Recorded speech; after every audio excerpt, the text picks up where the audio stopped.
Welcome to Total Education with Neil.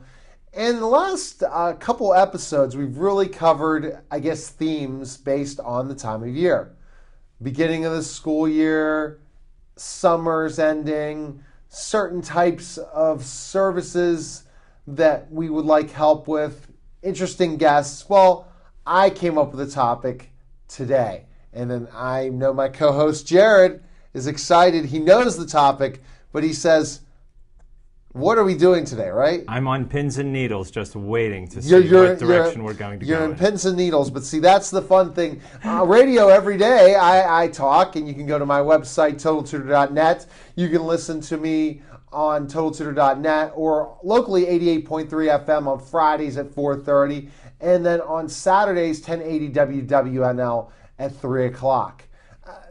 But internationally, everywhere, totaltutor.net is the way. Again, a shout out to our good friends at European Health Television for covering the show now as well. And he couldn't wait to get a new show.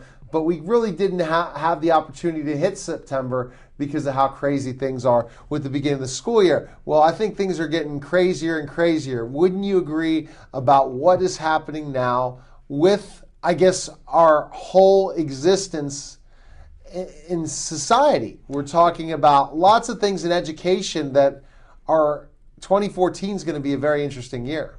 Well, certainly 2013 is shaping up to be an interesting last part of the year. We're going to need to maybe take a wait-and-see approach to what will happen for 2014. But you're right, there is a significant, I do agree with you. You asked me if I agree, and I do. There is a significant question out there that needs to be answered in what is currently happening with the government shutdown within the educational system. Exactly, and that is going to be our topic. And I have my research on my cell phone because, again, in radio, I could just be reading right then and no one sees me. So don't mind me on these things, but I have them pretty memorized based on talking points. But before I get to this, I think that the frustration I'm going to call on the mainstream media is everyone brings up certain things that are happening with the government shutdown, but education's not mentioned right now. And there are a lot of people hurting in education that work for the U.S. Department of Education, which we'll talk about in the beginning topic. But I think that people understand with the government shutdown, even though they say certain things are covered, there's a lot of people hurting right now because of it. Right, and we really don't see that happening. We don't see it. It isn't in the news, and I think because so many of us know that school districts are funded, the public school districts are funded mainly through resources and tax base, and that they kind of take care of themselves. But there is a significant portion of up to 20% in some school districts that receive money through federal grants, federal loans. There's a lot of money out there that is not going to be going to the schools, not now, but a little bit later down the line, unless the government shutdown is settled, and then that money will be reimbursed. But we may not see that happen now. I'm going to jump in here and even continue a little bit more. Here's where we'll see a direct impact in November, and that is that so many school districts receive government money, federal money, for their breakfast, their lunch, to supply the meal programs for lower income, underprivileged children. That's going to impact, not in October, because again, the term is forward funded. So much of our programs are funded for an entire year which we'll through talk forward funding. But meal programs are not. They are funded month to month. Now, if your school district has managed that money in a way that they have a surplus, they can dip into that surplus. If they haven't been able to do that, you're going to see an impact on the breakfast programs, the lunch programs that are offered within the school district. Which, again, that's breaking news from all the research that I was able to do. Jarrett, being our great investigator, did the same thing based on this. But I wanted to say that, again, I'm very disappointed with the education blogs. They're not talking about the government shutdown. They're not concerned about if this continues to 2014. And maybe I'll make a prediction when you know what my predictions do.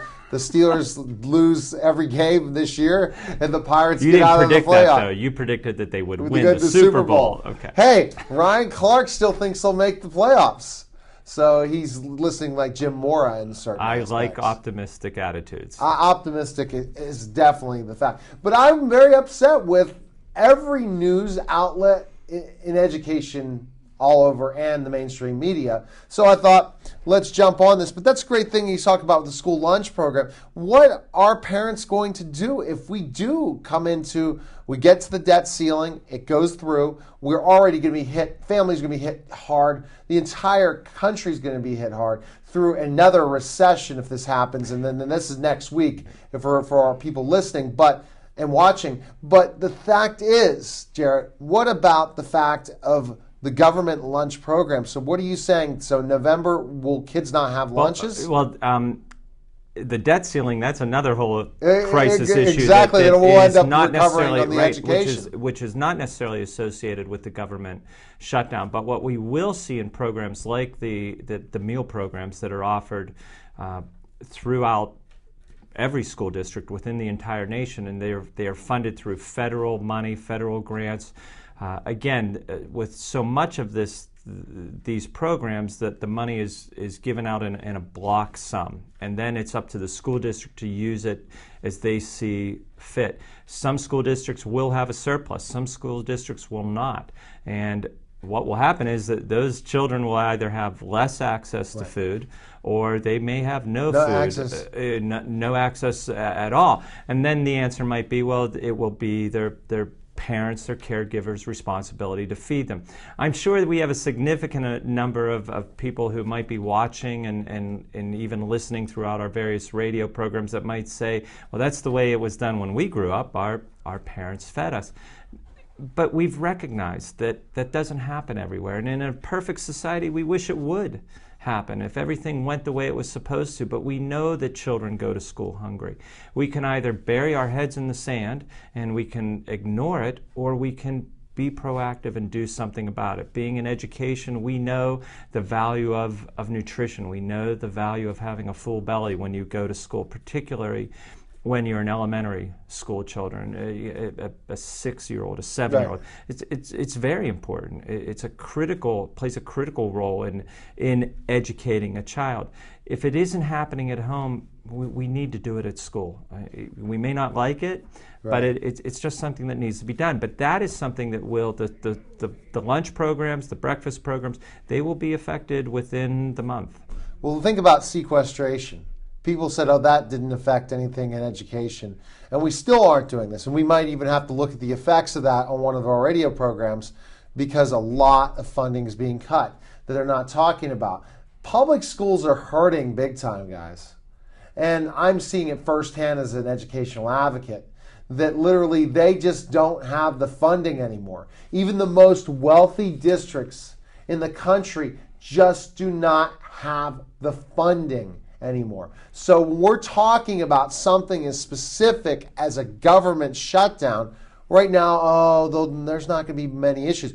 I found many things that are in my research today that's going to completely was not covered by many people. We had to really search the blogs. I mean, I thought this is something when we had our TV show, our radio show, which will air on many of the syndication. You could go check it out by Googling government shutdown Total Tutor. You'll find it. And what we discovered through Jason was a surprise, and it's just not coming out. So that's one thing. Let's do a checklist of all the things hurt. First of all, if it goes to November, I say it's going to go to the new year. I see that there's going to be a situation that's going to happen that literally we are going to see the most historical event in time. Well, if this occurs. I know a month is okay. It's happened a month, but the bottom line was they were still working together to fund other things in the government. They're refusing to get along, which is, again, history adding into education. Right, and and I think that we want to be cautious in our approach, where we might come off as doomsday prognosticators. Oh, I'm here going to definitely be the doomsday but not to be critical of the direction that you're taking us. I mean, you're right. These things do matter. Again, it's not recognized in I think the public doesn't see it because so much of this money has been paid forward, which is actually fairly remarkable for our government to be so forward-thinking to pay it forward when considering that they really don't have much of a vision. And here they did have a vision to pay so many of these programs forward. But I think it's just set up based on the school year. Well, it is, and I was trying to give them some. I'm credit I'm not going to give them any credit. But what's significant here is that this money will be, whatever money is not paid now, it will be made up. You know, so the shutdown in so many aspects does not make sense. Furloughed employees are going to get their money back. School lunch programs, if it goes into November, December, they will be reimbursed for those. So the bill will be paid. But it'll be paid late. Right. But the ripple effect could be huge. So let's just go of course. Specifically because is there unemployment for these workers being right now? And then let's talk about the first thing. The U.S. Department of Education is pretty much stopped in certain aspects. It's still around a little bit, but 94% of their workers right now are furloughed. Can you imagine if we would say to the Pittsburgh Public Schools, not counting, if everyone that runs the administration, 94% are furloughed? Imagine how, if anyone needs to find out stuff from the U.S. Department of Education, how difficult it will be with that many workers out of work. Well, particularly with the programs that are funded through the federal government, such as, and we're always cautious on our programs to use too much teacher jargon and too many things that will maybe isolate our observers, our audience out there. But programs such as Title I, which is math readiness, reading readiness, even though it is run through the school district, it is completely funded through the federal government. My son was in Title I when he was struggling with reading, and he had a reading specialist, and it worked. He now is in second grade, and he's actually in an advanced reading level. But kindergarten, first grade, he received those resources.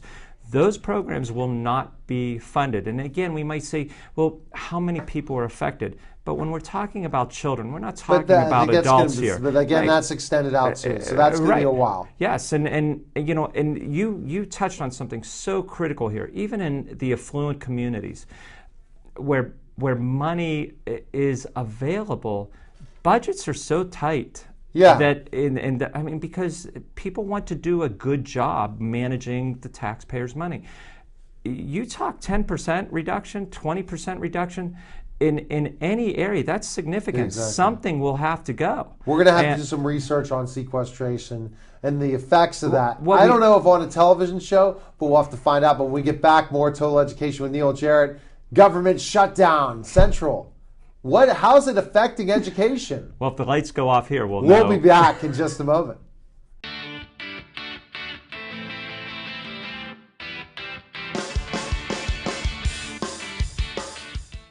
The American Legion, we're a powerful force for the nation. We pledge ourselves to our veterans, our youth, a strong national defense, and Americanism.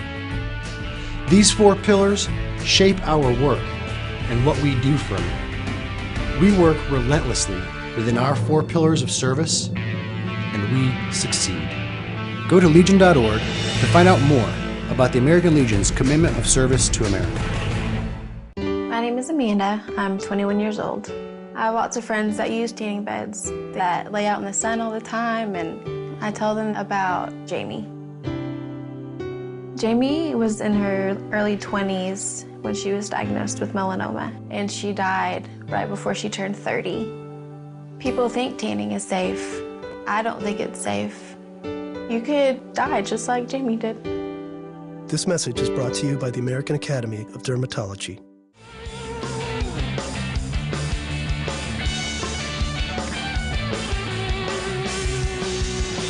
We're back to Total Education with Neil. Government shutdown Central. And as Jarrett said, maybe the lights will turn off next, but I don't know how much government funding is done here over at Bethel Park, but we'll have to find that out, and then will that be hurt? But so far discussion is there's been some people hurting. First of all, the people that are going to be hurting, first of all, are the people in the U.S. Department of Education. They're right now not receiving checks. I understand the fact that they will be paid back, but some of them said they're already going to have to go find new jobs. So, and you know that the U.S. Department of Education, any of the types of things that we're looking for, hey, we're interested in all these things. The U.S. Department of Education, as we're going to find out in the second segment and throughout the show, they do a lot of things that you wouldn't consider education. Well, that have some role within the educational system, but yes, and I won't give away your surprise. But when we do get to that, I think our audience will, just as our listening audience has discovered as we've been presenting these arguments, they will find that it's surprising how much the federal government is involved, the Department of Education, and a critical role they play, not just. Let's forget the whole idea of let's throw out the idea of just really setting the standards, presenting the programs. Again, school districts, especially here in the state of Pennsylvania, where school districts really have autonomy that even within a lot of states, they do not, individual school districts do not have that kind of autonomy that we see right here within our own district level. And people seem to like that. People like that they can rely on their school district to kind of set the standard. They feel like, I think they feel like they have more of a role, taxpayers, voters feel like they have more of a role within the district and that they see things as tangible. But so many of those ideas are coming from the top. And if those aren't there, we will feel the impact. And again, this is what we stated. So many of these districts, you have districts who are relying on federal money to just run, districts who have been taken over by the state. Correct. That money is some of that money is coming from the federal government that is given to the state. What are those school districts going to do? So, and we talked about, you take away 3%, 1% of this. If you come into my home and you take 20% of my income away, our budget away, we'd have a significant lifestyle change. That's a great point. And then this is where this is a message from the U.S. Department of Education, ed.gov. Thank you for visiting ed.gov. Due to the lack of appropriations, ed activities have been curtailed, and most employees are on furlough. ed.gov will not be updating during the shutdown. Updates will resume, and the ed will return to normal operations as soon as funding is restored. Well, I think that's going to hurt people that go to ed.gov and want to find information, go to ed.gov and want to do certain things. So the surprise is that there's a lot of situations of what's going on. So I wanted to kind of go into some of the things hurt by the U.S. Department of Education being closed, but what were you going to say? Let's touch on this just before this. And the question that I think that so many people are asking or should be asking is, why isn't this out in the media, in the newspapers? Why aren't we reading so much about this? And again, we know this answer. We've been in education. We have been therapists. We tend to overlook our most vulnerable people, and children really are our most vulnerable of all the people that we have. They can't vote. They don't produce an income.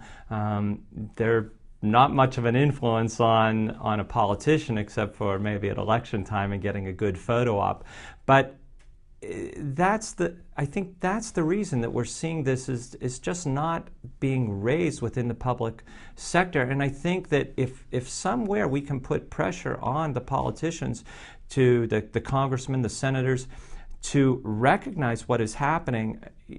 We know this as therapists, and we've talked about this on so many of our shows. Milestones matter, and milestones within 2 months, 3 months, they're important milestones. And if we even lag behind by a few months, it can have maybe not a lifelong effect, but it can certainly have an effect. Imagine if my son would have not had access to Title I programs when he was in kindergarten and first grade. Would he be where he is now? He might be. Maybe my wife and I would have picked up the slack. But I don't know if that would have happened. And I would not like to find out, quite honestly. Exactly. So here are the things that are going to be hurt right now. Here are 5 effects of the shutdown within the realm of college services and higher education.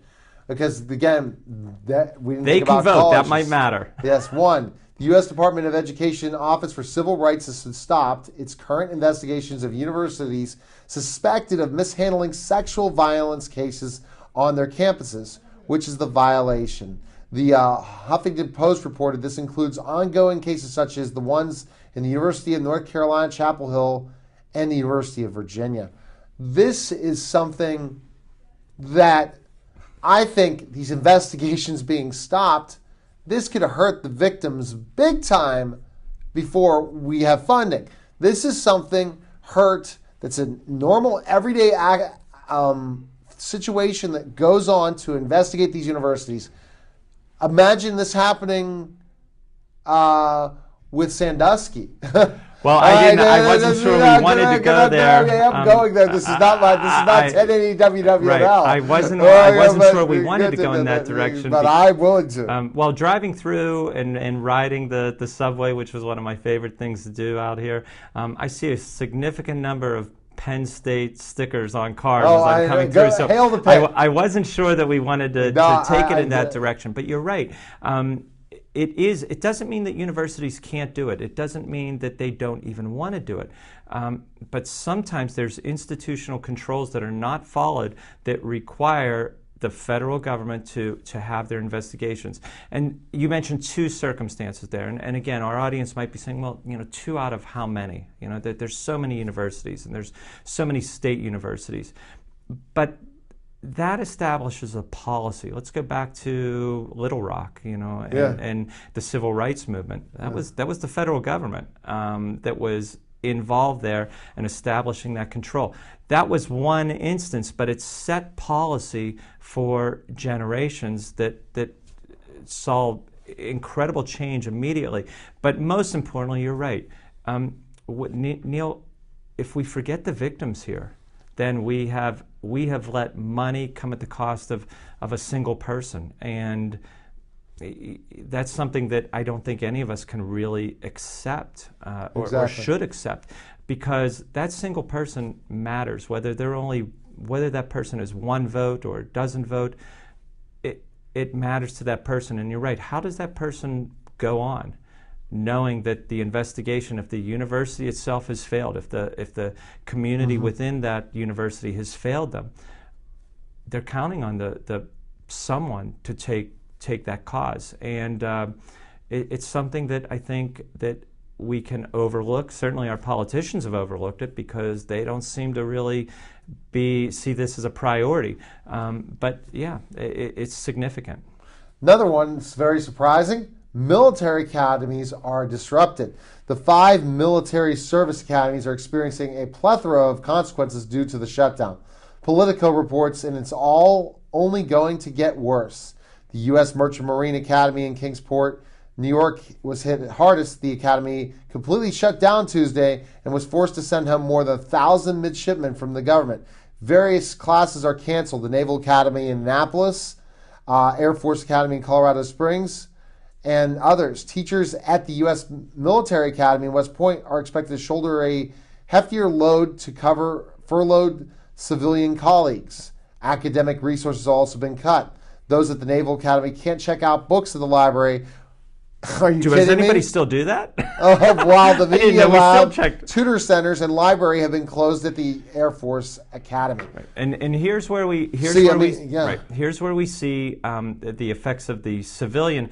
Again, look how the military's getting hurt by this. My brother's a retired lieutenant colonel, actually retired colonel. So he knows full well the way the civilian population and the military population work side by side.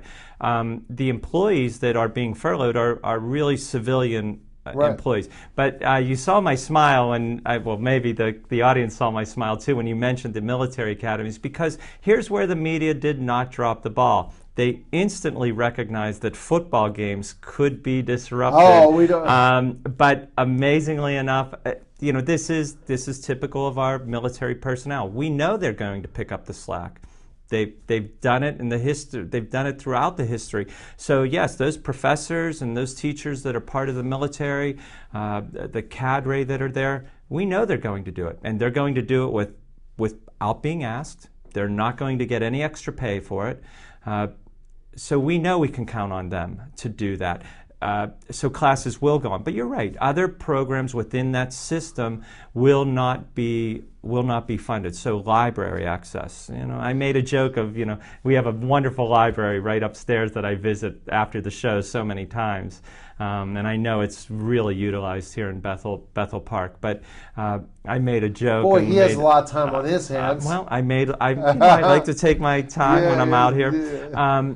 But those services matter, especially at institutions that have sterling reputations for educating personnel, educating students. And it's going to be interesting. We're going to find more of them out, what's going on, and certain ones being shut down. A story that I guess is not education related, but if you want to look at military again, Catholic masses were stopped at a certain military base. The priest was willing to do mass for free and said, I'll do confessions. They would not give him access. This is where, and that's where, again, conservatives would believe, well, that's just, no, the bottom line is if they've decided this is one of the things being cut, they can't do anything about it. Well, here's the question that I've tried to research. Again, the students that attend these academies are scholarship students. I'm guessing that money is, the money to educate those students is federally funded through the scholarship system. I want to know what happens if that money starts to run out. Did the students get that money for the term, for the whole year? And I've been trying to find an answer to this, and I just cannot find an answer. So tuition is going to be affected at these universities, at the academies. Everyone that goes there is a scholarship student, and deservingly so, especially considering the commitment they are making after they graduate. But where is that money coming from? We know the military is still getting paid. That's funded differently. But what I have not been able to come up with, if an answer is, how are we paying for the education? Interesting. And the research, you really have to dig through the research. And we did that last night, Jarrett and I, just saying, you know what, we wanted to provide something. Because I really assumed government shutdown after Jason gave us all this different stuff. Who knows if he was... Which wasn't always accurate. And that's what we wanted to be. Exactly. We wanted to come on air and be accurate with what we were presenting. All right, so when we get back, because maybe there are naysayers out there that want to end the government shutdown quickly by saying everything in the world is done, the shutdown. Certain lights in Bethel Park aren't working because of the government shutdown. Just kidding. You're watching Total Education with Neil. We'll be back in just a moment.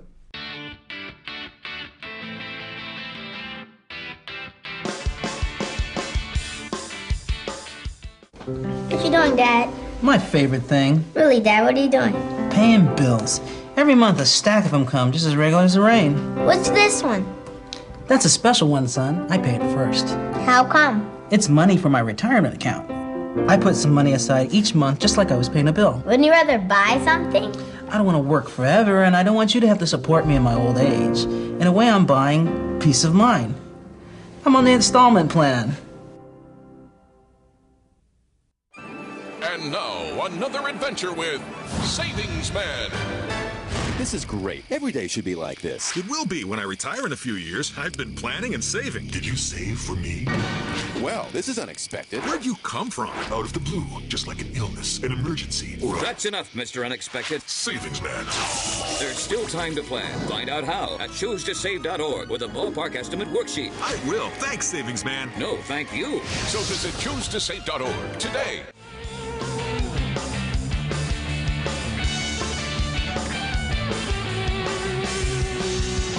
We're back to Total Education with Neil, with Jarrett. And again, go to my website, TotalTutor.net, Twitter, Total Tutor, Neil S. Haley, Facebook. And am I going to say hashtag Bethel Park? And that's just for our listeners out there that watch the show as well. And our good friend across in the pond, our good friend John Hicks, a shout out to European Health Television for picking up the feed and all over the world. It's interesting to be on, and they're probably looking at us and laughing right now about all the different issues that are occurring. Well, this is what I have heard. I do have friends, acquaintances that I'm I communicate with email that are overseas, and yes, Europe actually, from what they have shared with me, is really finding this stunning that the political parties are letting the government come to a halt, and so this is being discussed about worldwide. Oh, yeah, because they're and afraid it makes sense that we have. The United States is the key player. We set the tone for the rest of the world. Exactly. All right. So another one is research funding is stalled during this time. Deemed non-essential, all types of scientific research conducted at public universities have halted. At the University of Hawaii, scientists were forced to halt their research on vaccination of rat lungworm disease, an infection that can cause a type of meningitis in humans. I imagine there will be mass protests now that we've shared that with our audience. The Post reports, because of much of the research is conducted in federal buildings, university researchers no longer have access to their work. The University of Michigan, which relies on $53 million in federal research money each month, may see cuts in its research throughout all departments. This is this situation. But all the research, there's people, again, not working. There are people, again, not finding cures of certain diseases. And as I talked, we'll bring up the NIH at one point, because, again, that's education. Because of autism, I'm going to bring it up. Not simply autism, but other things, too. Let's talk about. We'll definitely talk about that when we get to that. So, I kind of made a joke. I made light of lungworm disease within mice and the money that is there, and how that will be the critical turning point and leading the revolution to get the government shut down by the Americans finished. But the research starts somewhere. So many months ago, I was on this show and spoke at length about my son's illness and the disease and the way we're moving forward with it. But the research that is being done right now at Ohio State University, from Dr. Welling, it's with mice. So yes, I made a joke about that, but it starts somewhere, and if that research is disrupted, a month setback could be years because of the regulations that are involved with getting a drug out into the community through the FDA. You have a month delay, you could be looking at a year's delay of getting that medication out there. I think it's going to last. I think the government shut down. And we're not even going towards the NIH and the National Institute of Health, and our audience might be saying, well, how is that related to education? But you touched on something. My son's disease, NF2, is researched at the NIH. Is there an educational component? Absolutely. My son is 7 years old. So much of everything's related. Right, you're right. When it affects a child and it affects education, nutrition, it is an educational question. It's an educational dilemma. But so much. Now let's talk about the biggest one, and in our work that we've done as therapists have touched so many families and our lives, especially as children with autism. So much research is being funded by the NIH, and that research is critical to developing better therapists, better treatment options, answers to this really challenging issue that so many families face, and we know a lot of families face. The statistics are out there now. So the NIH, the government shutdown affects the NIH, which is going to affect education, and we know this primarily with autism. Another one coming out there is scholarly resources are not up to date. I want to get back to specifically the situation later with the NIH, if we can get into more process. Many federal sources of information commonly used in research papers and academic work are not being updated during the shutdown. Drexel University's library warned its students. The websites for the U.S.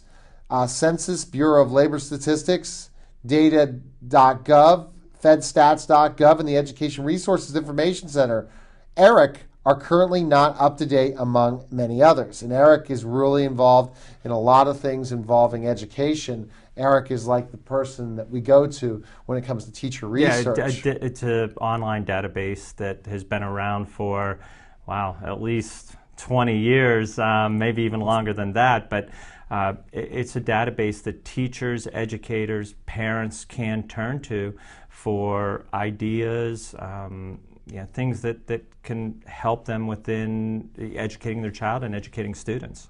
Absolutely. So, I mean, thinking about that in a lot of ways, not having access to data means no research. That's another thing of research, does not lead to certain changes in things, because we see that certain programs aren't working.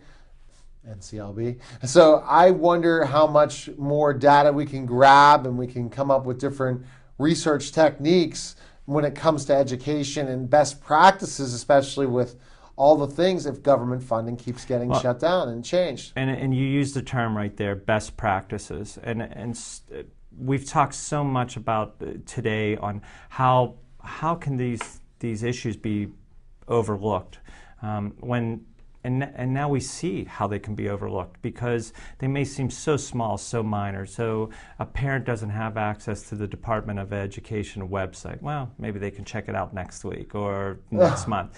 A teacher doesn't have access to ERIC. There's plenty of other resources to search for lesson plans. No, I'm simply offering an explanation for it. Well, or anyone. I think that the educational component of this. Look, we don't see Democrats arguing about education within this shutdown. We hear all the other talking points. Exactly. We don't hear the Conservative Party arguing about this.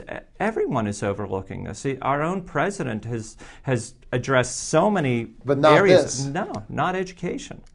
Not at all. Yeah. And we tend to, because we don't see it very often. I imagine there's many people out there that would say, "What is the NIH? What is ERIC?" And if we don't know it's there and we can't see the tangible results of it, we tend to think that how big a deal could it really have been? The next one is student veteran services are limited, although immediate education benefits are still being processed and paid. The main hotline phone number to answer student veterans' questions about their benefits is currently disabled. Career counseling is also limited according to the guide released by the U.S. Department of Veteran Affairs. One Ball State University student has been furloughed because he is also the member of the Indiana National Guard, the Ball State Daily News reports. So it's just a situation, those 5 areas which people probably would have thought, this has changed. This is what's happening with the government shutdown.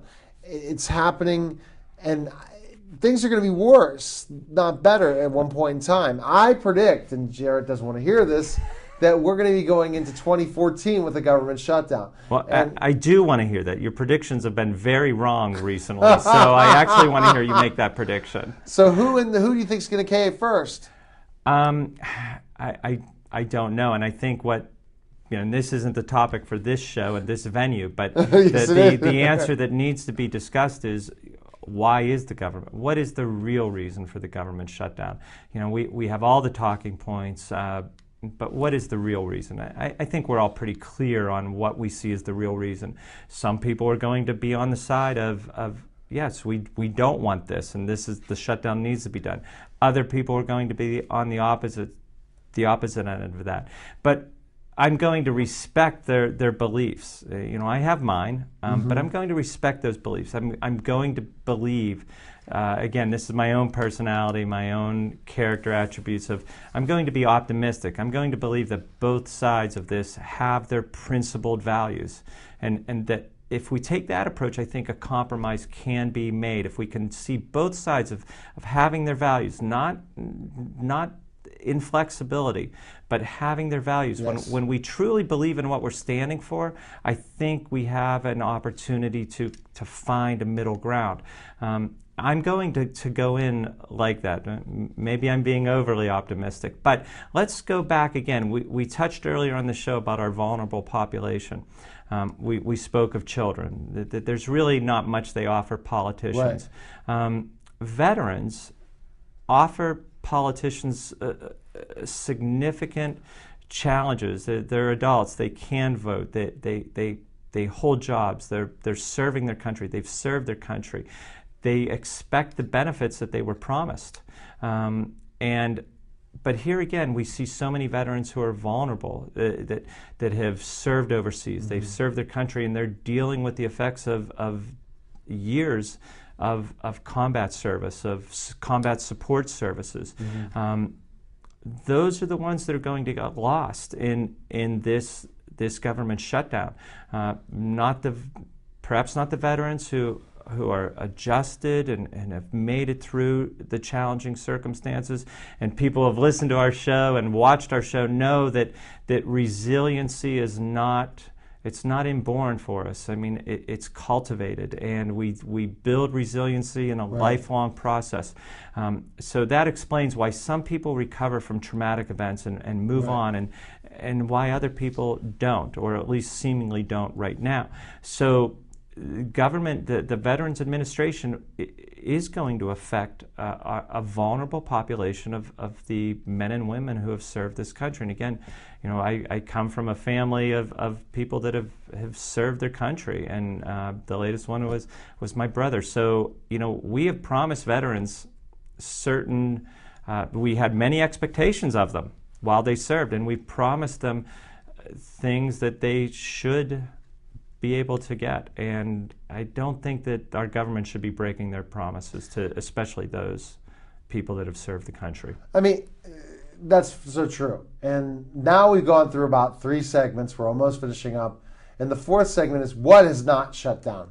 We are naysayers saying there's a lot of problems occurring with it, and I'll summarize those in the 4th segment of people being hurt, especially all the people furloughed over at the U.S. Department of Education. But what is not being shut down is going to be a huge surprise to you. We talked about the most vulnerable, but they chose things in education for the government shutdown that, trust me, should have been shut down first. The first thing I'm pulling the plug on, and we'll talk about this in the next segment as a teaser, is stuff I don't like, and it's teaching the test. And what we're saying, the U.S. Department of Education shut down. But Mr. Secretary Arne Duncan, are you getting a paycheck right now? Yes. Are you still working? Do you have a secretary writing down your information? Are you able to fly from one town to the next town? Yes. But the 95% of your staff is out of work. I have a problem with that. When we get back, more Jarrett and myself, Neil Haley. You're watching Total Education with Neil, and we'll be back in just a moment.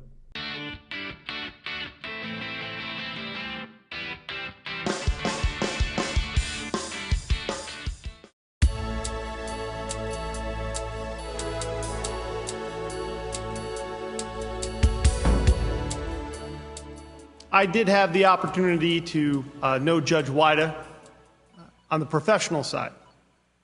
I was a public defender in Allegheny County and was called to serve in his courtroom many times.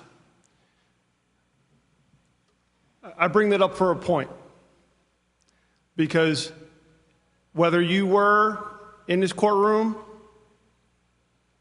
a prosecutor or a defense attorney, we always knew that we were going to have a fair and just hearing with a decision that you may, depending on your side, not have agreed with or hoped for, but was sound and something that really you couldn't argue with. And I say that it sounds simple, but again, from a public defender, his work made a difference. He helped our community, and he'll be sorely missed. I hope that you'll join with us on this resolution.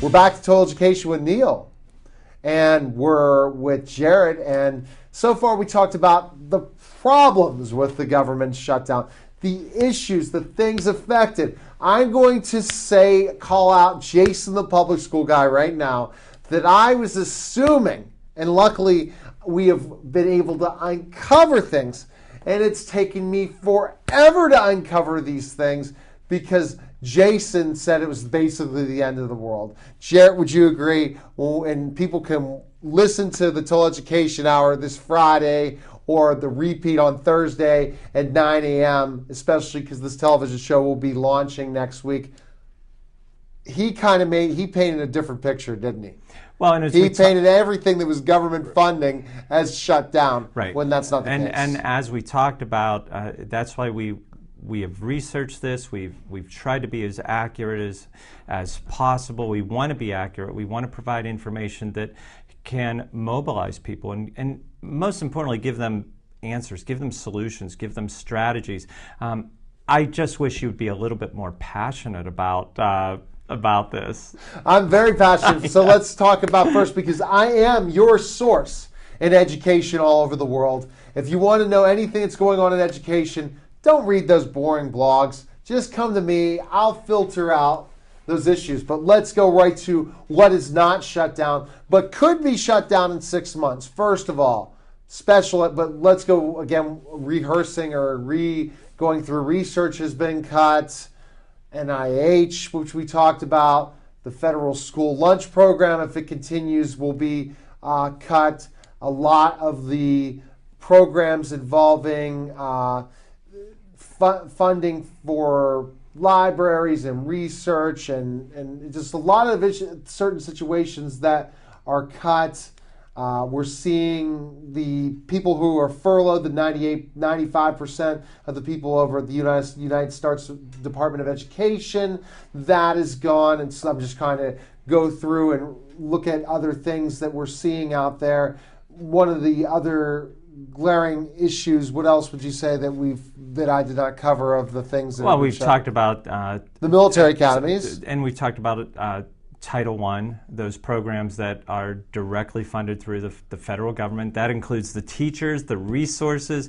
But that's how many months for the money's out? Well, I mean, it's almost certainly funded for the entire school year. But if we go to 2014, it's going to be a different story. Absolutely. Because then you're going to look at, well, what about the funding the next school year? Well, and schools are going to have to anticipate this. They are going to, theoretically, I could see a school considering eliminating positions for maybe a year until they can balance that budget that they're looking at. I mean, school districts are going to have, administrators are going to have incredibly difficult decisions to make, again, because some of these districts receive upwards of 20% of their money, of their income, through the federal government in all kinds of various forms. We did overlook one incredibly important program that has been disrupted, and that's the Pell Grant. Again, Pell Grants are not issued for an entire year. They're issued for a semester. My wife, and again, we can all bring anecdotal information to the table, to the discussion, but my wife grew up in a single raised by a single parent, and 3 decades ago when it was not as common as it is today. She went to school growing up in tremendous poverty. She went to school one way, and that was through a Pell Grant. That's how she graduated from the University of Pittsburgh. So that funding is Pell Grants will be disrupted. When is that going to happen? Probably the next term that they are to get the student is to get their money to pay for their school. Now, when my wife went to school, a Pell Grant could pay for almost your entire education for a term. It doesn't even come close now. But again, talk to any college student. You take $2,000, $2,500 out of their pocket to pay their tuition. It has to come somewhere else, or they're not going to be able to go to school. So I can bring anecdotal evidence that the Pell Grant made a difference. My wife would not have gone to college and would have not have graduated from college and become a productive member of society without the Pell Grant. And that's something that I really wanted to bring up before we moved on. The two political sides, Democrat, Republican, conservative, liberal, probably 4 different parts, so many different areas. But think about this. Jason, the public school guy, leftist. He's going to love me about that one if he gets to see that. Leftist union guy, school teacher. He kind of painted a picture. Everything is done. We're going to look at special education, IDEA. That's going to be a problem. Title I's right now going to be in trouble. All these things. He said that the race to the top would be defunded. He said, he really went over the top, and I'm like searching articles saying, well, here are the things really that are not in trouble right now, but could be. IDEA funding special education students. Special education funding, if it goes to another school year, this government shutdown, which I guess the chances of the Steelers winning the Super Bowl are better than that happening, unless we have terrorists in our government right now, which certain Democrats would say we do. That will be discontinued, but not yet. Title I, again, we got to go to 2014. There's a lot of money still left over for Title I. No worries there. Things I wish were shut down, race to the top. They still are taking applications. So who cares about the NIH? And then we care about one of the worst systems in the world, race to the top. I don't care if certain school districts are getting money. Let's go ahead and fund kids with cancer, fund your son's research, fund autism research from NIH. This is where our government has things. Okay, we're going to close it down, but only certain things are going to be hurt.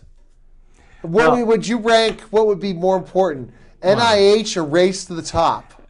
Certainly, we know that the NIH funding is absolutely the answer that we're looking for. Again, though, as we've talked to our audience about this, is these programs were, again, forward funded. Will they always have funding if the government shutdown isn't resolved? No, that eventually those programs will be out of their funding sources too, and perhaps they should be. But that's, I think that's an argument for other shows. But you're right. There seems to be a very kind of complex, almost hypocritical component to this whole government shutdown. Yes. We talked about the administrators who are still being paid. And we know that Secretary Arne Duncan makes his money, but we know he works. We know he's out there, and but our politicians continue to get paid. Exactly. To me is the most distressing issue. It's already hurting the economy. If you have 95% of people in that area that work for the U.S. Department of Education being furloughed, they're not receiving checks right now. Yeah, this goes beyond inconvenience. At the beginning of the whole shutdown, that there were the comedians, there were the joke tellers who were saying, "Oh, well, you can't visit the national." Yeah, they really did well in school. Yeah, right. You can't visit the national park. For instance, I know that people that were vacationing or camping there, they had 2 days to leave after the government shutdown occurred, and that there were plenty of jokes about 2 days to leave and how hard is it to pack a trailer or Mount Union. They shut it down and it's not even run by the government. Yeah, we hear those funny stories too. Of, well, maybe we should close too. But so we've heard those components and we've heard those stories, and I think initially the reaction was, well, this is really just an inconvenience. Is it serious? Well, maybe not. It's just expecting to be able to go to the grocery store and finding out that they actually close on Thanksgiving. What an inconvenience. But now I think because of the information, I know the information that we presented, I know that our audience is seeing this as much more than an inconvenience. Exactly. Let's look at the other one. We said race to the top. IDEA is still being funded. I'm sorry, I didn't mean IDEA. I'm going to get in trouble. No Child Left Behind is still being funded. They're still doing the waivers. They're still taking care of things. But I think it would be funny if we were doing a live show right now. Let me call the U.S. Department of Education and get them on the line. That would be fun. That would be a great radio show. Maybe I should don't do that and tape it and start calling the U.S. Department of Education and do a segment. I'm going to do that today. Or see if they would answer questions about race to the top because there's funding for that, and not answer questions related to Title I because that funding has been disrupted. It's disrupted, but they still have a little bit of a back coffer, but that's a great point. Another thing that is Common Core standards. We had some article saying Michigan you can't access the website. These are things I might do as a joke segment today because I have a studio and I can just do whatever I want to. And maybe, I don't know, I might get in trouble if I make phone calls and start getting people on the radio. I don't know if that's allowed. That's probably, what's up with the Federal Trade Commission on this? Yeah, I think we probably want to check with our legal team before we really did that. 'Cause I do think when you have anyone on the phone, they're supposed to know whether other people are unless I say, hey, this is Neil, they'll hang up on me. That's a possibility. No, I should just do some research, some groundbreaking research. But the fact is, all these things are not being disrupted. Some of the stuff, good. Special education funding, excellent. Certain autism funding, still around. We are still seeing the certain things not shut down. But some of these things, come on now, the funding that we're still seeing for the U.S. Department of Education and all this money back paid, they should say, hey, you can't spend it. Well, certainly it doesn't seem to make sense. When you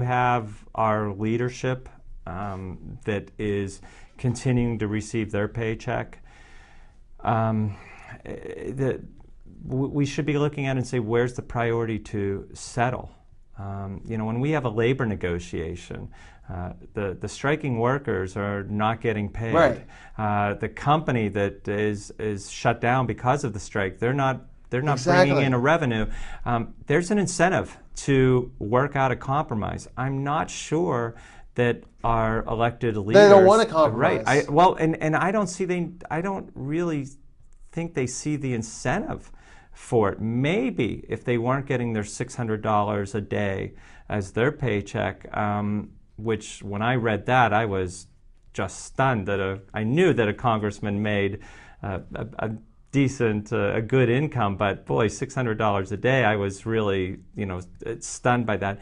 Maybe if we started not giving our leaders that money, they would be willing to go to the table. I know we can't do that. There's a whole constitutional component to that, but you can't deny, no one can deny the hypocritical nature of that, and the fact that they receive their pay when they're denying so many other people of their livelihood, and they're denying, again, our most vulnerable citizens of the programs that matter. And that's why we've been addressing this on so many of our shows. Yes. We want the politicians to answer that question. We want them to be accountable to that. There's a lot of people hurting, and the thing goes back to the shout out St. Agnes, and I did this where I would create a certain situation when that school's no longer in existence, but my students, we would work on having, again, a Congress, House, Senate, and we would go through the process of going ahead and coming up with a bill, and then they would vote it, and it would vote down, and we get passed, and the passion involved. And hopefully my students out there really learned a lot from this. Well, our politicians today can't do that. And see, I'm not going to make the blame and say, it's the Democrats, it's President Obama, or it's the Tea Party. The fact of the matter is, we are looking like fools internationally. We're looking like fools, and we're about to cause, and this is again history, and that's education in my opinion, causing us to the second recession. It's out of our control. It's completely out of our hands. And we have to say goodbye at that point in time because the people are saying, this is not Perhaps education. we should leave on a more positive note, though. No, why positive? That's Jared. Again, go to TotalTutor.net. Check out more information on Jarrett and I. Twitter, Total Tutor, Neil S. Haley, Facebook. And if you want to tweet out Jason the Public School Guy about his crazy leftist, you can find Jason the Public School Guy on Twitter as well. I hope everyone has a great rest of the month. Next month, sequestration, but who knows what I'll be thinking about. Take care, and we'll talk next month.